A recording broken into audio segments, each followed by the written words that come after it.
schools YouTube. Just give us a few seconds.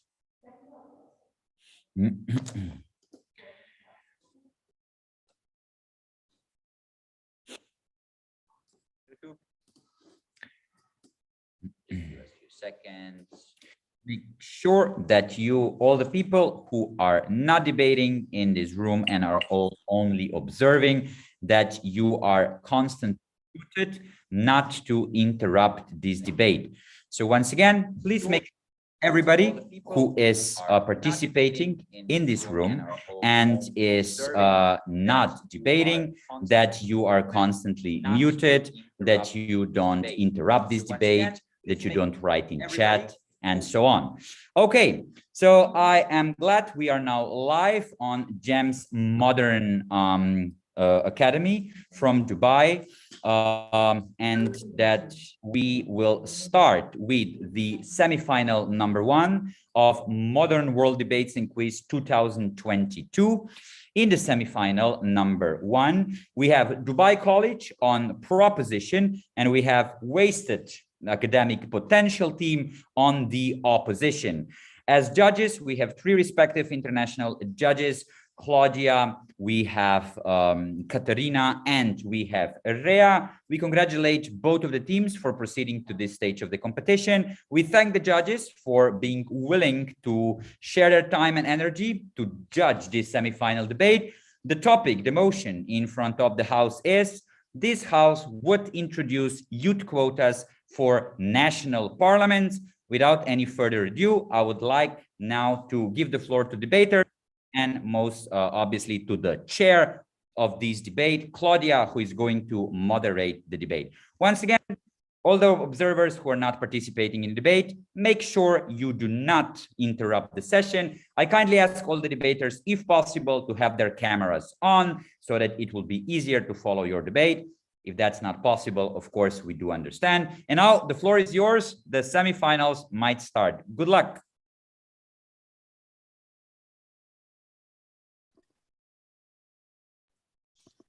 Thank you very much, Miha. Now we are ready. I would just like to request the speakers, if you can introduce yourself before each speech, if you can tell us your name and how you wish to take points of information from the other team. If speaker will not specify how they wish to take points of information, please put that into the chat or raise your hand. Do not unmute yourself. Thank you so much. And whenever ready, Prime Minister, you can start your round.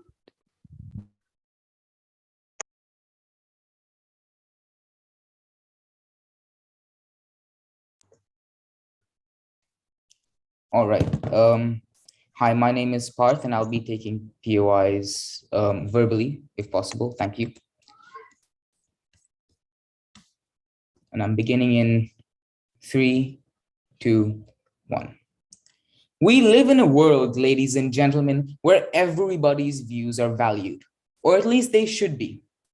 In modern day international parliaments, the youth are not clearly and fairly accounted for, and that's a world we stand against, which is why, as Team Proposition, we live in a world where we would introduce youth quotas for international parliaments. Before I move forward, I'd like to make some key definitions in this debate, starting off with what exactly a parliament is and what its purpose is, right? You see, parliaments exist mostly in democracies, and in democracy, a fundamental principle of a democracy is that every demographic has to have equal and fair representation. Every demographic should be able to have their voices heard, their issues solved, and that's at the core of the parliamentary system, right? In fact, there are quotas for ethnic minorities in several groups of countries, right? We're doing something, as in Team Proposition, we're doing something that fulfills the same purpose. For example, New Zealand and India have implemented quotas for underrepresented groups of people. What do we mean by youth, and who are we applying these quotas to? As Team Proposition, we're applying these quotas to people between the ages of 18 to 35 years old, and that applies to all international parliaments. Now, before I move on to my substantives, I'd like to clarify our model, right? What percentage of these youth quotas, what is the percentage of seats that will be reserved, right? The percentage of youth seats reserved would be the same as the percentage of the specific socioeconomic youth demographic population in the wider population. Now, what does that mean? What that means is, for example, if there were to be 1 million youth in a particular country, 500 of which would be in the upper middle classes and 500 of which would have a lower household income, both of these would be fairly represented by giving the 500,000 who are in the lower income bracket the chance to vote in the same number of parliamentary members as those in the upper bracket.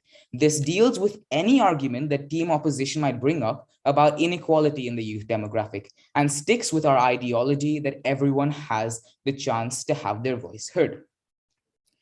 In choosing the youth parliament members, we will apply all the same rules that apply to standard application processes around the world, right? Campaigning still takes place, voting still takes place, and they have to meet all the same requirements. Let me start off with our first argument, which is a principal argument, right? Why is it morally wrong to deny the youth to have a voice, right? Let me explain this principle real quick.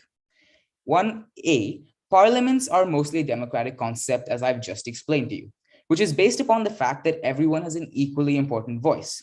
Currently, and as I will proceed to explain, the youth don't have the equal opportunity to be member of parliaments where they can make their issues more easily heard. In an ideal world, as team opposition should agree with, the youth have the same opportunities to voice their problems and to have their problems solved because they're equally important members of our societies. What is the current issue? What's the issue with team opposition's argument, right? Why are youth being denied a voice in parliament? And the biggest and most prominent reason for this is that there is a pre-existing notion in society that youth are unqualified at being leaders, right? In the United Kingdom, the average age for a member of parliament is in their mid-50s. I'll take you in a moment. But the average age of the population in the United Kingdom in general is 37.9 years. That's much lower than the average age for members of parliament. This perfectly demonstrates that although technically youth leaders can become member of parliaments in the UK if they're above 18 years old, this predisposition against youth leaders that exists in most cultures is a huge hurdle that many cannot cross, right? Giving youth or members of the youth a quota in parliament allows them to have their voice heard, as I'm going to say time and time again, and as my team is going to prove to you by the end of this. Information. I will take you now, yeah. Would you also introduce quotas for members of other disenfranchised groups, i.e. Black people? Would our side introduce okay, so as I talked about at the start, when it's necessary, when ethnic minorities are present that are not accounted for in parliaments, countries have already introduced quotas to deal with these ethnic minorities, right? Countries have already, of New Zealand, India, I gave you these examples before, I'm not sure what you're getting at here. These are already being implemented. We're just transferring this over to an age demographic instead of an ethnic demographic, right? Moving on. And this probably counters a lot of what team opposition is going to bring up today. Why does having youth quotas not undermine the merit of the government, right? And here's the big idea. Qualification is based on understanding of issues. What do I mean? What do I mean by this? The youth is much more likely or much more qualified to understand and present better ways to solve issues that affect their demographic, right? And these issues are brought to parliament by them. They're able to better understand the issues that they face in their lives, and they're able to bring it into the perspective of the wider world, right? For example, the older demographic who might not be that well versed in social media might not understand the effects of body shaming that many influencers online do end up imposing on young viewers. But the youth understands that problem. They're able to deal with it in parliament, and that's something that we really find beneficial on opposition. Secondly, why the merit of the government is not undermined is that meritocracy still applies, right? The youth member of parliaments will run because they are generally because they're genuinely interested in solving these issues, right? Team opposition cannot try and push the narrative that anybody and everyone will run for parliament. Running for parliament takes a lot of work, and it's inherently unreasonable to make the assumption that people who are unwilling to work and who are not passionate about governance will apply. So what does this mean? This means that all the youth that are applying are people who are passionate about what they want to do. They are people who are interested in solving global issues. And we tell you that's one of the main things that qualifies someone for being a member of parliament. Secondly, these people, as we explained in our model, are still voted in by their peers. As I've stated, the basic principles of meritocracy still apply. These individuals are voted in by their peers who have the inherent incentive to vote in the most qualified individuals, right? Our model has quotas from age 18 to 35. Maybe 18-year-olds are not, maybe less 18-year-olds will get voted in because they're not as qualified, but people from this demographic will still be voted in. If you're part of the said youth demographic and realize that the only way you can get your voice heard in parliament is by voting in the most qualified youth member of parliament that you can find, it is your best choice to vote for who you think will represent you best. Right? So this problem, the problem of underrepresentation, the principal issue that in the status quo in the world today, young people are being misrepresented in parliament, that's solved on our side of this house. That's solved on our side of this debate, which is why I am extremely proud to propose.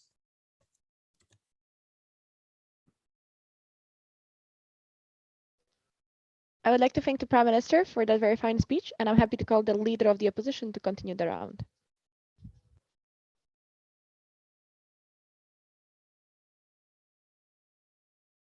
Hi, sorry, am I audible? Yes, you are. All good. Okay, thank you very much. Give me a second to set up my timer. Okay. Starting my speech in 3, 2, 1. Proposition's case falls from the start because it rests precariously on several dangerous assumptions. They make two key assumptions from first that undercut all their arguments. The first attack I want to launch is on the assumption that youth are not currently represented. Last I checked, people from 18 to 35 could still vote in elections, so they are still proportionately represented in the electorate. Second, youth are denied a voice in parliament because there's a notion that they're unqualified. But many of these concerns are indeed valid. Things like experience do matter. I'll prove this later in my speech. But crucially, the stigma still exists on their side. The only difference is that because they don't abide by basic principles of democracy, they cause a huge uproar and get backlash from dissatisfied citizens. This is counterproductive to all of the change they want to effect. But additionally, you don't need youth in parliament for youth to be represented. People like Bernie Sanders are incredibly popular with the youth, despite not being young themselves. Political issues are often universal, and the youth don't have a monopoly on good ideas. Youth issues affect many others as well. For example, climate change is often an issue that affects people across their age, across the socioeconomic spectrum, right? And there's already increasing attention to these issues. For example, in the 2020 election, you saw people demanding politicians answer to these issues despite them not being youths. And the second attack I want to make is just on account of their model. Their model states that campaigning and voting still takes place, and they have to meet all the same requirements. But this defeats their stance, because very few youth currently can make this requirement. So this is just status quo, and it's just a wash. You can't have the cake and eat it. The significance of this attack is that it cuts out all the benefits of their case, because they have no youth politicians who meet these requirements. So, all in all, the fundamental assumption of their case that youth are not currently represented doesn't even stand in the first place. So their model is ultimately going to be counterproductive. What then is our model?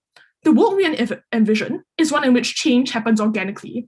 First, increasing campaigning by youth is already happening, be it through youth organizations, protests, and funding elections to improve an incentive to pander to the youth.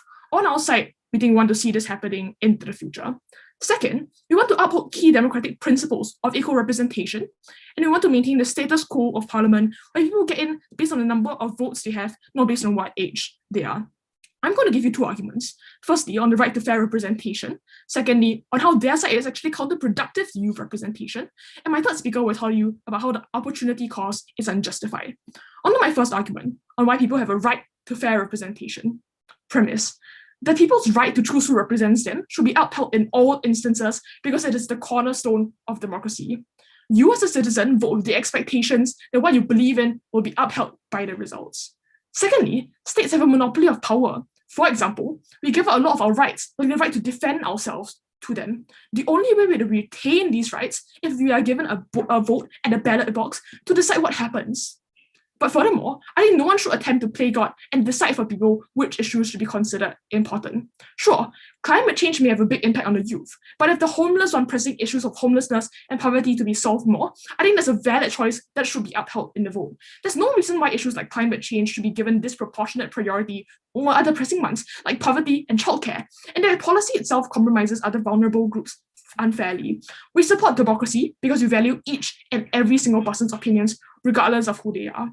But even if we agree with proposition that people's choices can indeed be infringed on, it's empirically untrue that youths care about certain things more strongly than other people. For example, climate change, often viewed as a youth issue, actually affects every single person, not just the youth. Heat waves, floods, and extreme weather conditions affect the older generation as well. This gives everyone, regardless of their age, an incentive to care about these issues in elections. Issues like education, furthermore, that seem to pertain only to the youth, people also have an incentive to vote on them, if their parents, if their relatives, if they care about their children, for example. But furthermore, youth's opinions are already being reflected because politicians have an incentive to pander to them to gain their vote. For example, Bernie Sanders, Joe Biden, and every single person who contested in the 2020 election placed emphasis on issues that pandered to the youth, like climate change and education. The significance of this argument is that even if we take them at their best, even if we say that proposition leads to more positive outcomes in terms of ensuring representation for the youth, they set an extremely dangerous precedent for future breaks in the principle of respecting people's choice, given that the government can now arbitrarily control how people vote. But even if you accept that it is indeed important that youth are represented, I think this argument proves it's unfair that they're disproportionately represented because other people are suffering equally and they also deserve a right to the democratic principle of representation. On to my second argument, how it's counterproductive to youth representation. But before that, I'll take a point. If youth are already being adequately represented in the status quo, why is there less than 5% of representation in parliament? And why is there a dominating demographic of all white men tackling policies and legislation under the status quo? I don't deny that there are obstacles to representation, but the point of this argument was to prove that even if there were obstacles to representation, as stated in our model, they will change and they are already changing. But beyond that, even if it was true, we think we'd still rather uphold the principle of democracy and ensure that we don't set an extremely dangerous precedent for it to be infringed on in the future. On to my second argument, how it's counterproductive to youth representation. Premise: proposition's policy is actually going to be very counterproductive. And this is where I continue to clash with everything the first speaker said and provide you with new rebuttals. There are 4 structural reasons why this is so. First, even if there are youth quotas, we think they tend to go to the ones that are significantly more privileged. For example, a rich white guy who's 30 as opposed to a poor black guy who's 30 as well, because he's likely to just have more education, and have more background, and have better connections. These people still don't face the same issues, so there's still a lack of proper representation for those who are disproportionately disenfranchised. And this is already shown in their poor response to our POI. So, second reason, with any quota system, it's likely that a number of unqualified individuals are going to be recruited because the number specified by the quota exceeds the number of people in the application pool who are genuinely qualified. And there are multiple valid and legitimate concerns as to why youth politicians are less likely to be qualified. Experience often does play a huge role in terms of how qualified you are. Having spent years already involved in politics means you build up know-how on how to navigate the political system and circumvent red tape, or how best to campaign and reach out to your constituents. It also enables you to build up connections that could be essential in negotiating policies. A lot of things about politics are not widely known to the public, and in-depth knowledge about political issues are built up through years of research and debates. These are qualities that many youth politicians uniquely lack, yet ones that voters hold dear. And there are legitimate reasons that contribute to why not all youth politicians may be qualified, such as the experience in juggling different issues. The third reason is that youth politicians don't get respect in parliament either, because they're extremely tokenistic. They didn't go through the same process as their fellow politicians. And this policy enables the perception they don't deserve to be there, even if they legitimately do. So, even if we take them at their highest and see that they are youth who are qualified, the fact that you have to set quotas for them to get into parliament means that they still don't get the same respect that they should. So, This means that they're unable to form blocs to pass legislation, for example. So none of proposition's benefits of legislative change even materialize. Youth politicians themselves aren't a large enough number to form majority in parliament by themselves. They will still need to work with others across the aisle. The impact of this argument is that this takes down the premise undergirding the entire case. They assume that affirmative action will even be effective in the first place in terms of ensuring more political capital for the youth. Insofar as we take that down, the entire case falls. Additionally, I'd like to note that empirically, we can already get representation for youth issues without youth politicians on account of what we've proven in first. Forced representation is not change. Age is just a number. I'm so proud to oppose.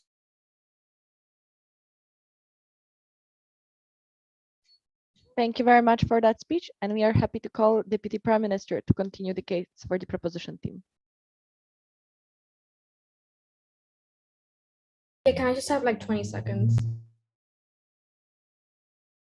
Of course, you have up to 1 minute.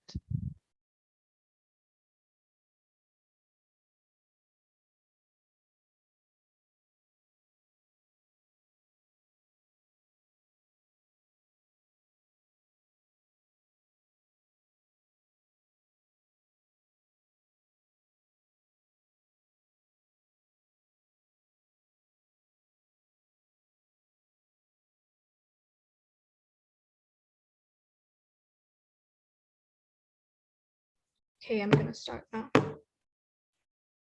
Panel, it's not that young people don't do politics, it's that modern politics don't do young people. This is something that is crucial to understanding the crux of this debate, which is why I'm so proud to propose. Now, before I start with my main argument, I'm going to take down the entire argument we heard in first up. First of all, they talk about how there is no stigma, in response to our main argument, how there is no stigma against young people entering the international parliament. But we need to understand a few key things, right? Because they kept on preaching about how change happens organically, how we have organizations and protests and lobbying. But what we want on our side of the house, and this is something we specify from our stance, is that we want an active voice in legislation. We understand that there are protests and other mechanisms already under the status quo, and we may have this on both sides of the house, but our side actually gives these young people the ability to act on and understand nuances of legislation that helps them to impact specific communities that concern them, right? And their whole principle about how it upholds, fair representation, we tell you this principle isn't possible under the status quo. If they paid attention to our first speaker's mechanisms, we explain the multiple cultural barriers that exist in the status quo. This means that the very principles of democracy that they so lovingly talk about unfairly favors older demographics, unfairly favors adults. So there's this continuing injustice in this democratic process, which is why we need the existence of quotas, youth quotas. And let me tell you what we actually said so you guys can understand what we were talking about. We told you that there's a pre-existing notion in society that youth are underqualified. That is why there's a lack of chronic representation of youth in parliament. This perception is preventing the most qualified youth from being voted into parliament. Okay, because this perfectly demonstrates that although technically youth leaders can become MPs, this whole predisposition against youth leaders that exists in most cultures is a huge hurdle against their involvement in politics and parliament. But on our side, we give this youth a quota to allow their voice to be heard. And they say, their whole argument, their whole premise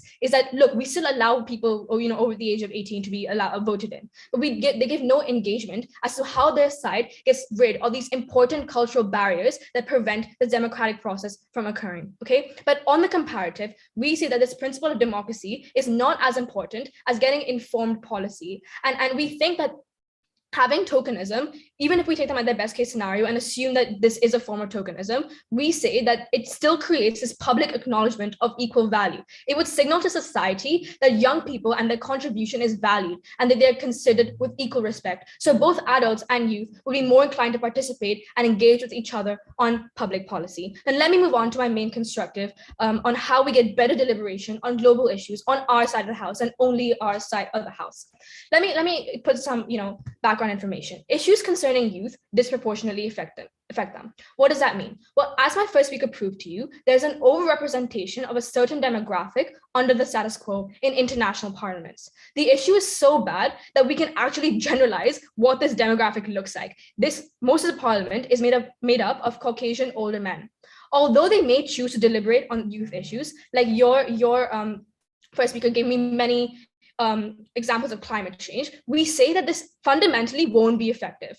Even if they're incentivized, this is taking them at their best case, even if we say that they're incentivized to deal with climate change and things like that, it won't be effective. Why? It's because youth issues are exclusively understood by youth. There are a few key reasons for this. Firstly, experience. The team opposition may come up and say, well, you know, adults have this experience too, they can relate to these concerns. Well, there's a fundamental thing to understand here. The political landscape is consistently changing. Issues are consistently changing. Developments are constantly coming, right? So let me give an example. Poverty or unemployment as a result of the same financial crisis will be experienced very differently if it's lived at a young age or towards the end of one's career or towards an older person.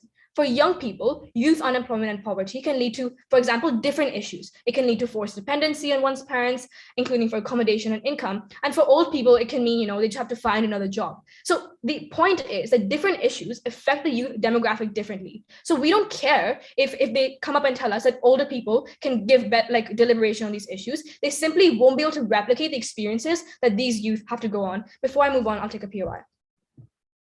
You state yourself that the problem is that the demographics of Parliament are currently old white men. I don't see how that changes on your side when you now have young white men instead. How does it make a difference? Well, we told you in our model that we have specific representations pertaining to different demographics in each country, in each state. That means that depending on a variety of factors, such as socioeconomic outcomes, depending on the factors like, you know, different ethnicities, we have a more diverse group of youth. And even if we take your best case and assume that doesn't happen, we still have at least intergenerational differences that allows for more diversity in discussion. That I'm going to move on to that and deal with your POI again integrate into my argument. So secondly, on why we get better policy, we say that older generations aren't even going to concede that there are certain issues in the status quo because they simply haven't experienced the barriers and issues that concern these youth.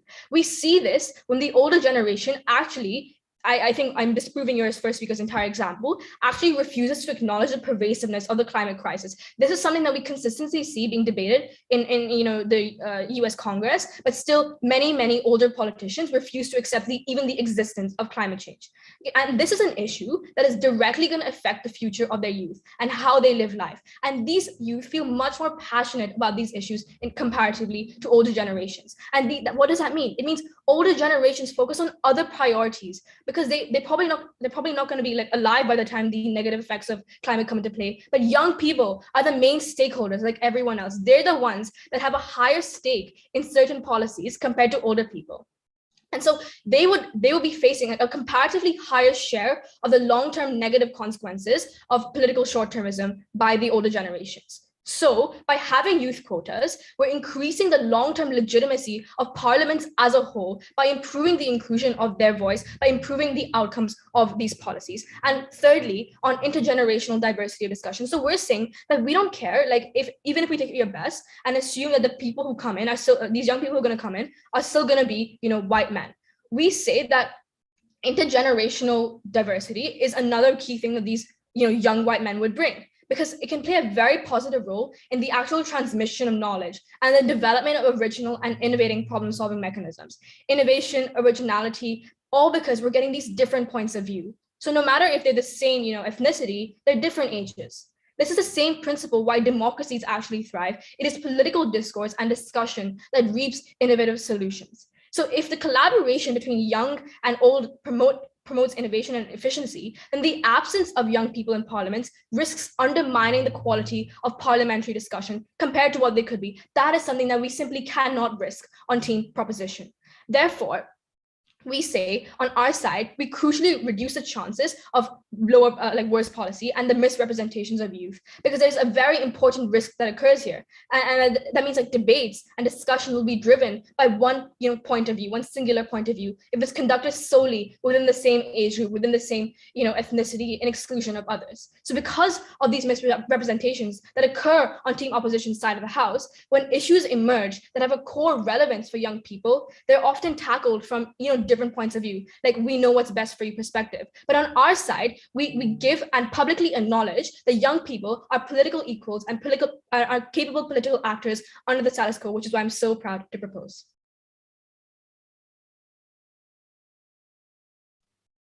Thank you very much for that speech, and we are happy to call the next opposition speaker to continue the round. Can I have a minute? Yep.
The 1 minute now passed, so whenever you're ready, you can start.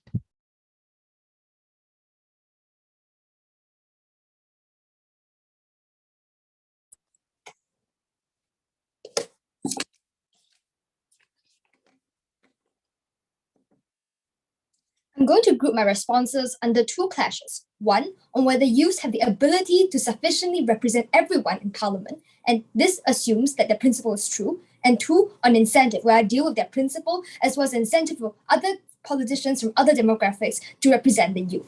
But before that, I would just like to point out that the motion states they can reserve quotas for youth. It didn't say they can reserve quotas for youth of a specific ethnic majority or minority and all of that. They don't have fiat to claim that youth from all different demographics would just be, proportionally given a seat in Parliament, because that's not part of the motion. Instead, what they had to prove was to prove that youths of different demographics will be are able to campaign and will be elected into these spots. They didn't prove that, which I explain why now. So to my first clash, which is, are youths able to represent the youths in Parliament?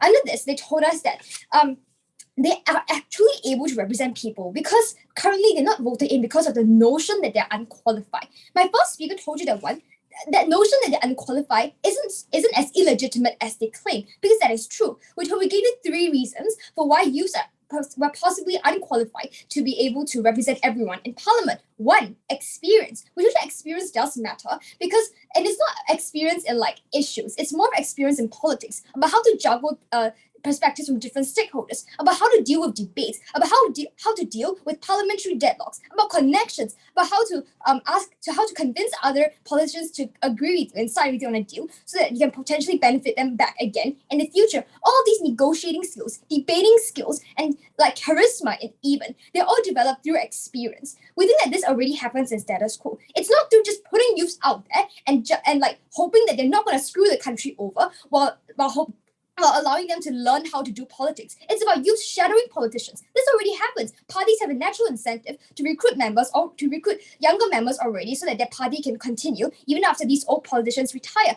This is where youths get their experience. This is why a lot of our politicians today are qualified individuals, even though they're not young. They're relevant individuals, even though they're not young. To this, the second speaker said, but then on our side, at least youths can have an active voice in the Parliament.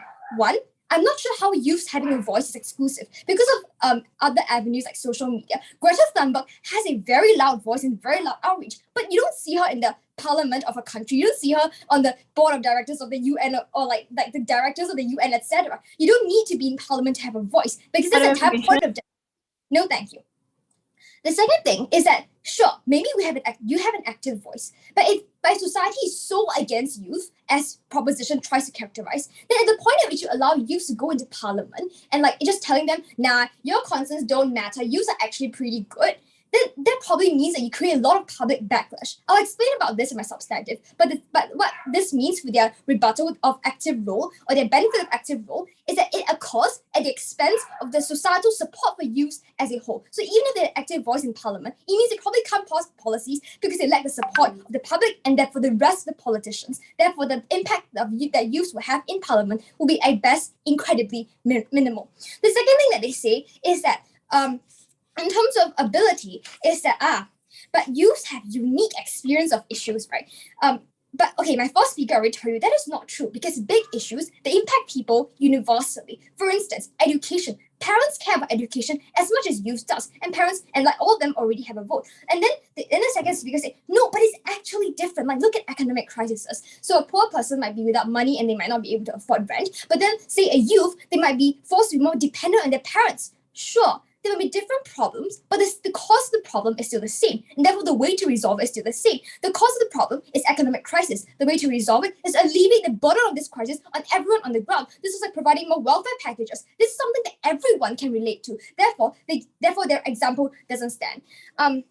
Yes, okay, now moving on to my second clash, which is on incentives. The key thing that they say here is that politicians, they say this in the POI first, right? They said that everyone is in the parliament is all white men. Obviously, no one really cares about the youth. One, I have four responses to this. One, it assumes that these all white men, the fact that this is unrepresentative assumes that all white men don't have the incentive to cater to the youth. My first speaker already told you that in fact they do. Look at Bernie Sanders, look at Joe Biden. They have incentive to cater to the youth because as a lot of countries have gradually lowered their voting age, as more countries have increased the amount of people who are educated, the amount of youths who are educated, it means that more people can participate in elections. And with the rise of social media, it also means that a lot more youths, unlike in the past, are in touch with local politics, are more concerned about local politics, which means that youth actually do form a considerable amount of their voting base. This is why Joe Biden talked about environment. This is why Bernie Sanders was so popular. Youth actually do support these politicians, contrary to what they can say. Therefore, my second response is therefore they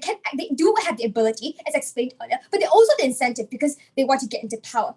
Therefore, the third response is that they said, but there's a key. Oh yeah, so the key difference between politicians, the old white men, and youth is an experience. We told you why this is important. This ensures the functional operation of the parliament anyway. So on their side, they risk a lot of problems happening in government. But in fact, we tell that this POI actually proves our point on education and the inequality they will create even among youth on their side. Because if you think about information. White men, I'll take you in a second. We need to think about why these old white men in power. They're in power because historically, white people have been better able to be educated. This means that this just proves our point, which is that even if you want youth, you don't get complete representation, which is your principle on your side, complete physical representation, because it means that only youth of privileged backgrounds will be able to go into power. But before that, yes. Because youth experience global issues in different ways, isn't it exclusive to our side that we get specific policy that includes their experiences, and it isn't possible on your side since protests can't actively change nuances of legislation? So your POI, thank you for the POI, but that POI assumes that solutions must be exclusively tailored to every different problem. If that was the case, then doesn't that mean for one problem we have to pass 100 policies because there are 100 different groups of voters on the ground? That really just doesn't make sense because universal problems have universal solutions. That please listen more carefully to the front part of my speech. Now moving on to my constructive, which is how they regress public discourse and decrease the bargaining power that youths already have in status quo. Realize that the reason why youths have been getting a lot of mass support from the public is because many people believe that they were ignored or shunned, and also because they realized that the youths do have a voice. Youths were seen as a large rallying cry meant to push back against the government that repeatedly ignored the needs of normal people on the ground. But critically, they were seen as a more effective movement to fight against climate change compared to seemingly ignorant of flipping governments. At the point at which they enter the parliament, to others, this could be seen as a perfect opportunity for them to step up, to show their worth. But the problem is that there will be exceedingly high expectations for them to show their strength anyway. So one, this empowers the rhetoric that apparently all youths are incapable, that they say is very bad on their side. But two, it also means that at the point at which they make a mistake, the entire government crumbles, there'll be massive backlash. But we think that this backlash is extremely damaging because a lot of the youth's voice and power comes from support from ordinary people on the ground. It comes from parents. It comes from just like a normal voter, for instance, for climate change, for someone who's just suffering from the heat while sitting at home. At the point at which youths make a mistake because of this quota and because of the increase, because of the excessive amount of hope that they place on these youths, it means that the youths lose all this support. It means Greta Thunberg, it's no longer Greta Thunberg that we know, but just another girl who wants the climate change to be better. We think that age is just a number. I'm very proud to oppose. Thank you.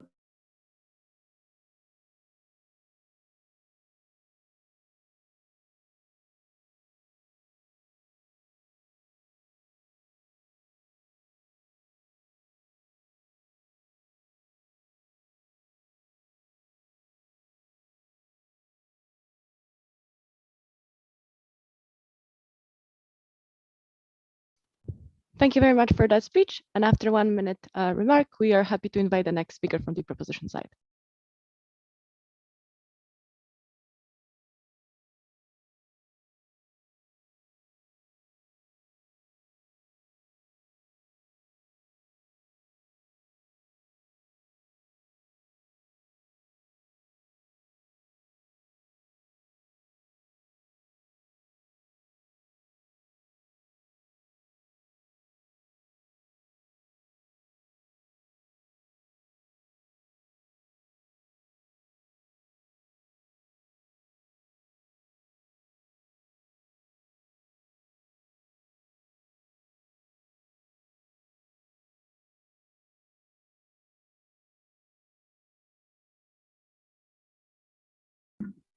Can I just confirm that I'm audible?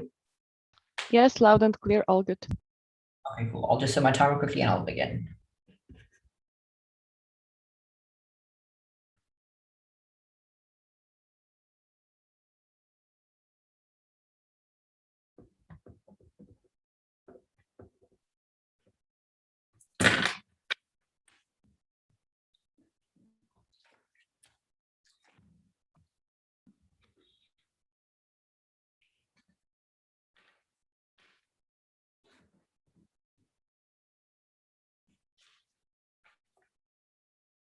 Okay, cool.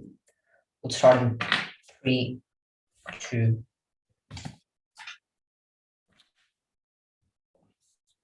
Panel.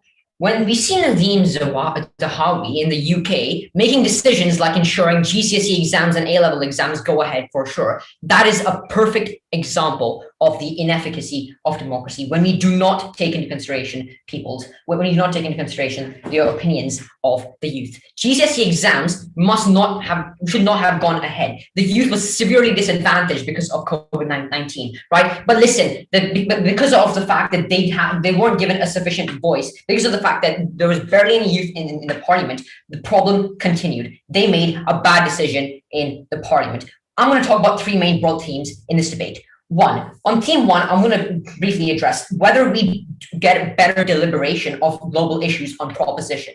Theme 2, I'm going to talk about our principle, and in theme 3, I'm going to be talking about the whole concept of backlash and tokenism that side opposition keep coming up with. On to the first theme: do we get better deliberation of proposition? But before which, I just want to answer a few questions that opposition had repeatedly.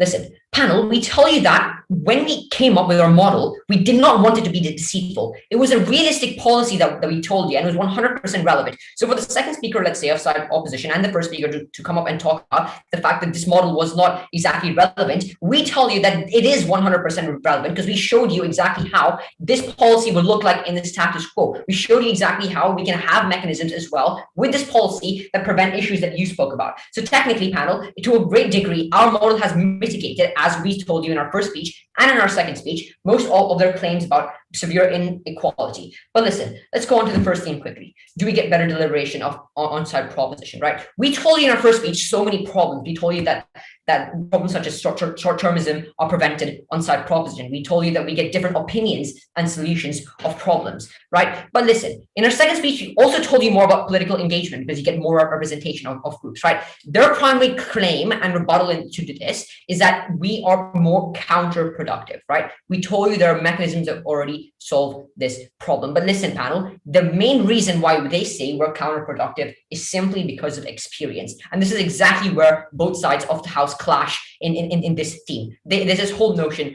about experience, right? Side opposition says experience is very, very important, right? We tell you, yes, experience is very, very important, okay? But we also tell you that it is not so important in parliament. What is more important is different forms of experience, where you get experiences from different backgrounds, especially the youth. 3 sets of responses to this. Listen, panel, in a parliament, what is more important is not individual experience. It's not how many years you've been in the parliament. It's not whether the fact you're 50 years old or 40 years old, right? What actually matters in general is the aggregate experience in a parliament. What does that mean? It means like the total amount of experience that is in the parliament. And we tell you this should be weighed over having quotas. Why? Because even if there are a few inexperienced people, this is taking opposition at their best. Even if there are a few ineffective youngsters or youth people in the parliament, it doesn't hamper the overall experience of the parliament as much, because by definition, we're talking about quotas. It doesn't mean quotas are the majority, right? We don't get that much less experience. This has mitigated a lot of their impacts. Now, secondly, listen.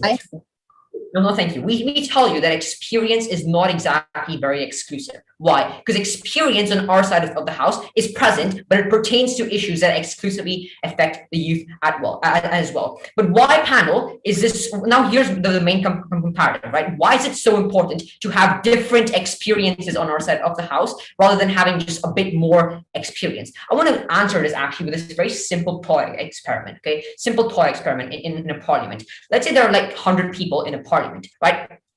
Out of which everybody is very experienced. They have had a lot of knowledge about certain things, right? Now, ideally speaking, because of the amount of experience you've had, after a certain point, more experience, that doesn't mean you get better solutions. It just means that people are more likely to agree with solutions that have already been brought up, right? However, on the other side of the house, if we have more diversity, let's say if there are 10 youth people present in the parliament, different forms of experiences means that you can actually discuss about solutions from different viewpoints, solutions that affect different types of people, and problems that affect different types of people. That is something we needed to, that is exactly why different forms of experiences is more important in this debate. That is why we tell you that experience is something that goes to us, right? But before I move on to my second theme, I will take your POI. If the youths are not that significant in Parliament, as you previously said, then how is it that any of your benefits of passing progressive policies, for instance, accrue? Panel, listen, we tell you that given the nature of Parliament, which means that there's excessive discussion, there are a lot of benefits of having different forms of experiences, right? We told you, one, that different forms of experiences not only helps people understand problems more, but it also helps people, it also helps the Parliament as a whole ensure that their solutions pertain to different forms of pertain to different problems that are there, right? We tell you that in a parliament usually there aren't just fixed problems that are there. Problems pertain from minority to minority. Problems pertain and vary from group to group, right? So we tell you that is very, very important. Even if you're inexperienced with regards to the knowledge you have, you are likely to be more experienced because you know problems that are there, and because you know that problems affect you more, and you know that problems are more widespread, and because of the fact that you as a youth person is likely to know more about a certain problem that affects you than an older person. But on to the next theme, which is literally about the principles, right? Listen, panel, in this theme, we told you that parliaments is a democratic concept, right? We told you that there needs to be very much an equal chance to be represented, right? It must be there. We told you about cultural barriers. We do not get much response against these cultural barriers from side opposition, right? Their response is, look, you do not need the youth in parliament to solve issues. We give you 3 exclusive reasons why you do, because youth better understand problems that pertain to them. We told you 2 more in our second speech with regards to engagement, right? But then they come up with this example of Greta Thunberg. Listen, panel, it is very important for us to say that this example is, 1, very advantageous for side proposition. Why? Because it is important that because if, let's say, somebody was in parliament from the youngster, from the youth, it means that Greta Thunberg's advocacy would have been not only more likely to be taken inside of the parliament and are actually used for the parliament's benefit to actually spark this discussion. For instance, we also tell you that this has been evident because COP26 is obviously such a huge failure, right? It could have been a success, but it wasn't a success because of the fact that older people do not exactly understand what the problem is. They don't put themselves in the shoes of the youth. But their principle is this: people deserve to represent who they want, right? This principle literally supports the definition of this principle literally supports our main point. We gave you a host of reasons in our second speech as to why this principle should go to us. We tell you it is far more important to represent the youth, given that given that there are cultural barriers in the status quo that need to be overcome. And on the whole thing about backlash and tokenism, the third theme, we tell you that I don't really need much time for this, right? Because 1, it relies on the assumption that the parliament is going to underperform after the youth have been given quotas, right? We told you that, and if they were to prove this correct, they also need to prove why this experience was so advantageous, even on their side of the house. They haven't done so. We cannot allow them to take the backlash and tokenism clash and theme as well. Panel, we tell you that on our side of the house, different forms of experiences are more important than just general experience. That is why we cannot allow side opposition to win this debate. Thank you. Thank you very much for that speech, and we are happy to call the next speaker.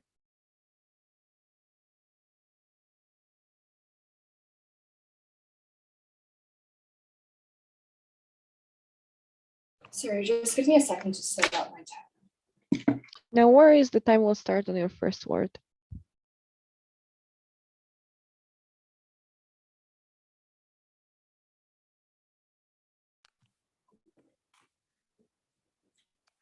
Just a reminder that I prefer off my POIs verbally, please.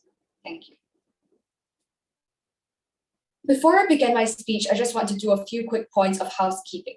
Firstly, I think they tell us about their model, right? But I want to point out that number one is contradictory and does not work because campaigning and voting still takes place and they have to meet all the same requirements. This means that it defeats their sons because very few youth can actually meet this requirement, and this is just status quo, so it's really a wash, and they really just can't have their cake and eat it. So this takes down their models, and none of their benefits materialize. But secondly, the demographics in parliament are actually currently old white men, but their comparative is young white men. They say, well, but our model already highlights that we reserve spots for different socioeconomic classes and different disenfranchised minorities. I want to point out that this is actually very lethal for their own case, because what happens now is that proposition will now be reducing the identity of minorities to specific aspects of themselves that is disenfranchised. Hence, a single person with a combination of many minority identities, for example, I might be an African American that is transgender, that is young, means that they're forced to prioritize one aspect of their identity over the other. However, because they're only able to vote for a single politician, this means that because of the different aspects of their identity, they also need different sets of policies. For example, a Black woman needs different policies that both solve racism and sexism. And if she's young, she probably has to even think of some issues that concerns the youth. So what this means is that when proposition codifies and labels all these identities and separates them artificially, she'll be forced to choose which aspect of her identity makes her life harder and has a more urgent need to be solved through policies. For example, the unique disadvantages and struggles of these individuals cannot be fixed with a solution to only one of their identity markers. We think that it ironically actually hurts the young people, specifically the minorities, now that they're forced to choose between their different identities. We think it's actually much worse that they harm the minorities on their sides. But anyway, I'm going to be asking two questions in this debate. Firstly, on who better represents youth interests, and secondly, who enables greater trust in the government. Firstly, on who better represents youth interests. Lot of information. Here I want to make a wash, thank you, about their tokenistic representation, make a wash of all their benefits. Because they made one key assumption in that case that we dealt with conclusively down the line. The key assumption was no other way for youth to be represented, that this was the only alternative and no representation would be, and without it, no representation would be possible. Our model deals with this by telling you we support things like increased campaigning or youth organizations to fund elections and incentivizes politics to tender to the youth. I'll take that POI. You talk about choosing identity and different aspects of identity. Doesn't that also happen on your side of the house with democracy, where you choose one candidate over another?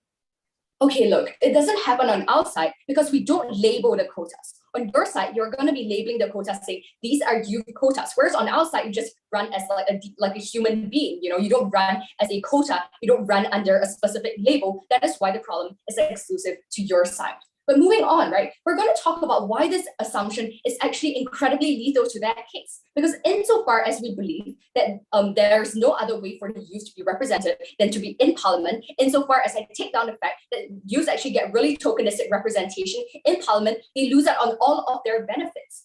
We're going to tell you that number one, representation is already happening. There's already increasing organic change in the demographics of parliament as the times change. For example, Sweden elected its youngest parliament in decades, so did Denmark and Finland. And in USA, you see Pete Buttigieg, which was the youngest person in history to ever run for president, right? So we think that their benefits are also not mutually exclusive.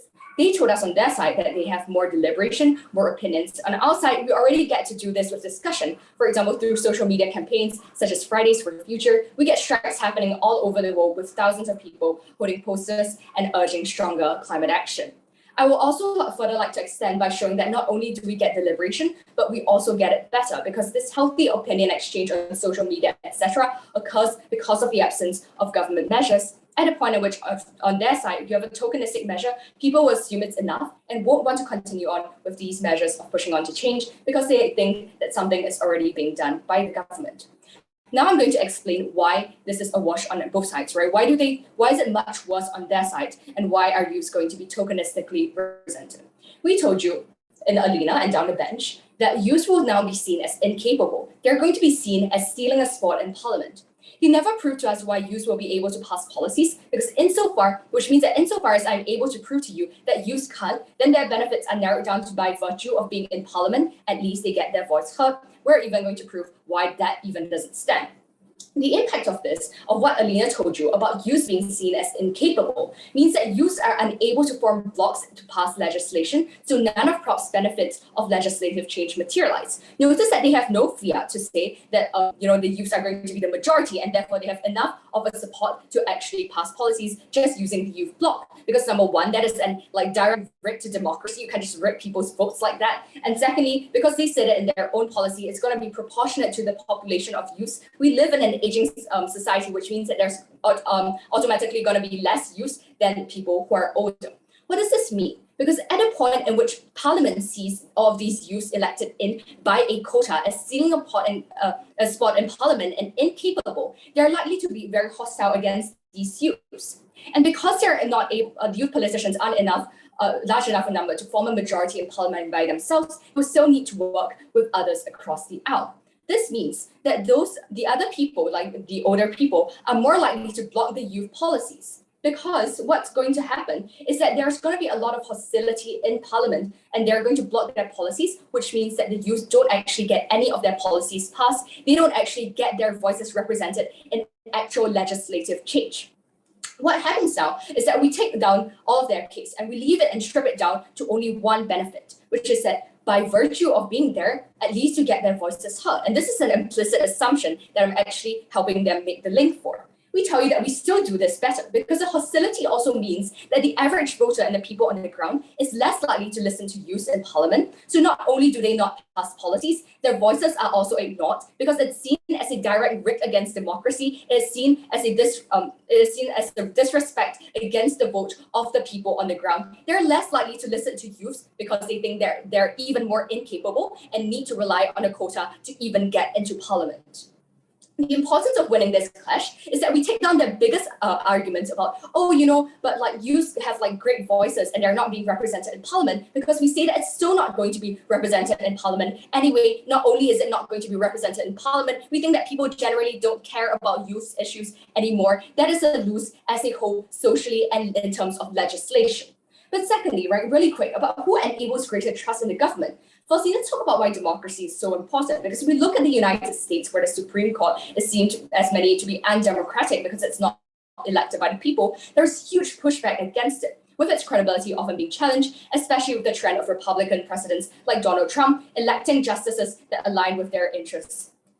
We cannot afford this pushback in our world because it damages public trust and support in the institution. But more than that, they hurt trust in youths. If we agree with their point on everyone thinking that youths are unqualified is bad, the fact that you have a quota legitimizes this narrative, making things worse on your side. Notice how this feeds into the into the clash that I previously argued about how youths now no longer have a voice because people don't want to listen to them because they think that they have eroded their democracy. And number two, that the people in Parliament don't want to pass their policies because they also think that number one, they're erosion of democracy. Then number three, they have stealing the spots of people who are more capable. And number four, they just don't like their ideologies anymore because they see them as so invalid. And because we take down all of side proposition's biggest materials, I'm so proud to oppose. Thank you very much for that speech. And it's time for the reply speeches. We will be starting with the opposition reply speech. Hello. Just checking again that I'm audible. Yes, all good. Okay, thank you.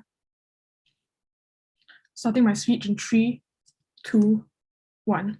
By the end of this debate, I'm finally clear what proposition's world looks like, because it's one that's simply untrue.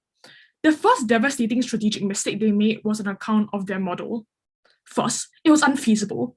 They said to apply the same requirements for any normal seat. You needed to win on votes and be qualified in their vote. But what exactly was the difference between this and status quo? The problem right now is that there simply aren't enough youth to tick these boxes.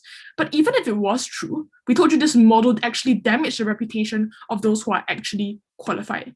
Second, they had no fiat to say that they could reserve seats for other socioeconomic classes. This debate was only about the youth. So the comparative on their side is still one where people come from the same socioeconomic background because they have advantage in terms of education and connections. The only difference was that they were now a little younger. Representation isn't actually upheld on their side because of this, and they defeated their own principle. So, most of their benefits didn't actually manage to materialize because their model simply couldn't stand on its own 2 feet. And the moment we made this observation, we actually took down a huge chunk of their case that they never really managed to bounce back from. The only characterization they managed to weaponize was, Parliament is only old white men, and they only represent fellow old white men. Here they make the lethal assumption that representation only occurred when you had someone who looked exactly like you standing in Parliament. First, we know that this simply isn't factual, and if you take down this assumption, we've already took down their whole case. The example is extremely US-centric. Change is already happening all around the world, and youth are gaining more and more traction because they managed to attract other people to vote for them. We told you this over and over again down the line. People like AOC, Ilhan Omar, Pete Buttigieg are becoming more and more popular by virtue of the fact that they are young. And this change has happened in a world where there are no youth quotas. So organic change can happen. But youth can still vote and be represented in the electorate. Because either way, they have parents who care about them, friends and family who worry about the same issues. So I don't see why their issues still can't be fairly represented. They had no response to this basic mechanism down the line. But even if it was old white men right now, they still have an incentive to cater to the youth because they hold a significant portion of the vote. And we pointed this out consistently, to which we got no response beyond the catchphrase of, well, Parliament is just old white men. This debate was actually very simple. At its core, it was about whether change is best attained through artificial representation or through organic change in terms of your vote, political capital, and increasing campaigning power that's already happening. We answered this question in four ways. We only got one meager response on experience. First, politicians were unlikely to be qualified because the number of spots to fill exceeds the number of qualified candidates. They couldn't get elected by their own merit.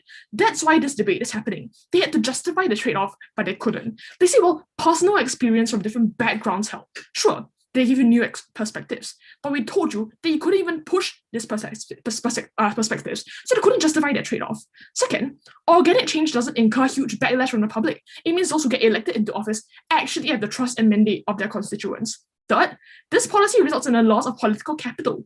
New politicians, qualified or not, lose respect from their colleagues and are unable to form a majority in parliament. The significance of this was that none of the benefits of legislative change actually happen. So we put youth in those spots at an opportunity cost and no change happens. They just sit there and look pretty. The impact of all of these is it dealt with their premise that quotas were effective in ensuring representation in the first place. The second question was one of democratic principles, and this consistently got weak or no response down the line beyond a practical quibble. The reason why this lack of response lost in the debate is because the principle, regardless of practical outcome, the idea that the poor and homeless deserve to be represented just as much as the young, that representative vote was the only way to reconcile the monopoly of the state over your rights. The idea of giving the youth a voice wasn't mutually exclusive because we had a counter policy and a trend of change that they never responded to, and their model was counterproductive as we proved from first. We win on this, the fact that all of the benefits are mutually exclusive, yet accrue at the cost of trust in the institution and the loss and power of ordinary youth's voice. So, if you want to stand for the youth, if you want to stand for democracy, stand for opposition. Thank you very much for that speech, and we are happy to call the last speaker of this debate, which will be proposition reply speaker. Okay, I'm going to start now. Panel, by the end of this debate, I finally understand what Team Opposition's world looks like, because it's simply untrue. Panel, their entire case hangs behind a very loosely strung mischaracterization of what youth quotas are and what they represent to the people. They say that they're able to get youth representation on their side of the house through things like protests and lobbying. Panel, we need to understand that this comes with a very high cost. Number one, legitimacy, and two, the actual ability to create active change. They kept on preaching about Greta Thunberg. But Greta Thunberg, despite, all the protests, despite using social media, which was their main mechanism, she simply, in the end, cannot influence legislation. We saw this with COP26, where she continued to protest. But by the end, there was barely any tangible legislation that came out of all these proceedings with, the main parliaments, international parliament people. Their model, their mechanisms simply do not stand on 2 feet. And I'm going to show you how we, in fact, get better deliberation on global issues and better policy on our side of the house and address all this confusion. We gave you 3 structural reasons about why we actually need quotas in the first place, because their claim was that organic change is what they prioritize. But we told you that this organic change is not happening in the status quo because of multiple reasons. We gave you 3 reasons why, to which we got no response. So I assume that still stands. That means we need an alternative, and that was quotas. So our model is realistic. They told us that it doesn't stand on 2 feet, but it is relevant because we showed you how this policy looks like in the status quo and how it mitigates most of their claims about underrepresentation. But their main response in third was that our side prioritizes one aspect of an identity over another. And I POI'd them about this as well, right? They talked so much about fair representation and democracy, but choosing one aspect of an identity over another is literally the basis of this democracy, which they preach so much about, right? And I'll explain to you why. It's because of labelism. They say that we don't run under a specific label in a democracy, but we do. For example, in the US, Andrew Yang ran under the label of preaching for universal basic income, right? This is a label. So we do not want we think that this is a huge contradiction in this case, and they must understand that if they preach for democracy, then they must also support youth quotas. And second, we told you how we get political discourse, long-termism, political engagement on our side of the house, and their primary claim in response to this was that we are counterproductive because of experience, right? It's this whole dichotomy between qualified and underqualified youth politicians. But we tell you that experience is important. But what we get is a variety of experiences on our side of the house from youth. We get intergenerational diversity, to which we saw no response yet again. Even if we take them at their best and assume that, look, there are many ineffective youth delegates, we say that it does not hamper the overall experience because quotas are still a minority and there are a majority of other politicians that would override their ineffectiveness. But we tell you that what's crucial is that we get conversations, we get discussion and deliberation when forming pieces of legislation, so we don't have issues in the first place. But on their side, we risk quality by excluding such an important demographic of society on the nuances of legislation, on the discussions that happen at an international stage. We risk poor policy. They tell us that we would get backlash from this tokenism, that it would be artificial representation. But we say that there's actually a bigger risk on their side. We get more backlash on their side because of ineffective policy. That is why under the status quo, we have people like Greta Thunberg protesting because they are unhappy with the current legislation. And social media is simply not enough to help combat this change. Our side is the side that prioritizes youth engagement, and our side is the one that wants to give them an active voice, which is I urge you to propose. Thank you very much to the proposition reply speaker and to all of the speakers for this great debate. And now we would like to ask the ORCOM to create us the room for the deliberation when we will go fill our ballots, and we will come back here to announce the results.